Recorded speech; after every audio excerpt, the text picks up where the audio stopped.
Tapi tetap podcast dengan aku nanti kok. Bisa diatur. Insya Allah kok ya. Tergantung kasih berapa. Jangan kayak gitu. Nanti dikoreng oleh nenek sebelah lagi katanya karena gitu. gue kasih duit. Iya. Padahal nggak ada. Enggak Ya lah. kita dari awal kan nggak ada transaksi, nggak ada apa-apa kan kok. Iya. Ini semuanya karena Allah. Udah gitu aja. Kayak contoh nih ya. Soalnya aku punya lawan kok, ada nenek sebelah itu kayak hantu dateng. Gue yang ikutan ya. Gue ngomong apa itu kayak nenek lampir dia dateng aja Gue pokoknya. gak ikutan deh, pokoknya gue gak ikutan deh. Jadi salah ngomong dikit ntar digoreng lagi kan gitu kan. Ntar kalau Doni diundang live lagi duduk sama dia.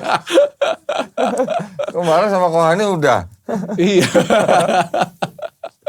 Gue bilang bikin ribut orang aja, gue bilang gitu. Enggak, gimana enggak kalau gitu.